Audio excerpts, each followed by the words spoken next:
আপনার অভিজ্ঞতা থেকে ইনভেস্টররা এমন কোন কমন মিস্টেক করে যেটা আমরা ইগনোর করতে পারি? এটা আপনি খুব ভালো প্রশ্ন করেছেন এবং এর উত্তর আমি একটা উদাহরণের মাধ্যমে দিতে চাই। একবার একটি বাচ্চা আম খুব পছন্দ করতো এবং সে প্রতিদিন তার বাবার কাছে আম চাইতো। তখন বাবা বললেন, বাবা আমি যদি তোমার এতই আম পছন্দ হয় তাহলে একটা কাজ করো, নিজের বাগানে একটা আম গাছ লাগিয়ে নাও। বাচ্চাটা খুব উত্তেজিত হয়ে গেল, হ্যাঁ বাবা আমি আম গাছ লাগাতে চাই, কি করতে হবে? তখন তারা গিয়ে একটা আমের বীজ বা আটি নিয়ে এলো। বাচ্চাটাকে বলা হলো, দেখো 3-4 বছর যদি এর ওপর পরিশ্রম করো, জল দাও, রোদ পেতে দাও, সার দাও, একটা গাছ হয়ে যাবে এবং 6-8 বছরের মধ্যে সেটা তোমাকে ফল দিতে শুরু করবে। বাচ্চাটি বলল, ঠিক আছে আমি পুরো পরিশ্রম করব, এবং সে গিয়ে আমের বীজ বপন করে দিল। নিয়মিত তাকে রোদ, জল, সার সবকিছু দিতে লাগলো। সময় কেটে গেল, 6 মাস হয়ে গেল, 1 বছর হয়ে গেল, 1.5-2 বছর হতে চললো, কিন্তু সেই আমের একটা কুড়িও বেরোলো না, মাটির বাইরে একটি পাতাও এলো না। এখন বাচ্চাটি কাঁদতে কাঁদতে চিৎকার করতে করতে বাবার কাছে এলো, বললো, বাবা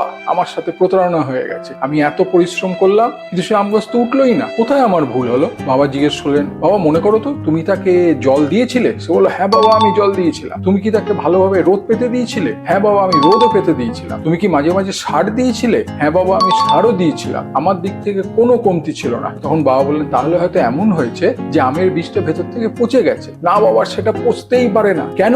কারণ আমি প্রতিদিন রাতে সেই আমের বীজটা মাটি থেকে বের করে চেক করতাম যে এটা পচে গেল কিনা। বন্ধুরা এখন কি আপনারা আমার কথা বুঝতে পারলেন? যেমন সেই বাচ্চাটির একদমই ধৈর্য ছিল না, ঠিক তেমনি একজন ইনভেস্টারও বড় রিটার্ন পাওয়ার জন্য অনেক ধৈর্যের প্রয়োজন। আমি আমার 17 বছরের স্টক মার্কেট এবং মিউচুয়াল ফান্ডের অভিজ্ঞতা থেকে আপনাদের এটি কথা বলতে পারি যে যারা প্রতিদিন মোবাইল অ্যাপ খুলে দেখে তাদের পোর্টফোলিও কত বড় হয়েছে, তারাই সেই ইনভেস্টার যারা সবার আগে মার্কেটে প্যানিক করে। মার্কেট ওঠেও পরেও একটু যদি পড়ে এবং সেটা কয়েকদিন চলতে থাকে, তখন সবার আগে সেই ইনভেস্টাররাই ঘাবড়ে যায় এবং তারাই তাদের ইনভেস্টমেন্ট রিডিম করে দেয় এবং কখনোই বড় রিটার্ন তৈরি করতে পারে না। তাই একটি কমন মিস্টেক যা আমরা এড়াতে পারি তা হলো প্রতিদিন মোবাইল অ্যাপ চেক করবেন না, ধৈর্য ধরুন। যেমন আম গাছ 5-8-10 বছরের মধ্যে আপনাকে ফল দেয়, সেরকমই বড় রিটার্ন পাওয়ার জন্য ধৈর্য ধরতে হবে, ভয় পাবেন না। Mutual fund investments are subject to market risk. Read all scheme related documents carefully.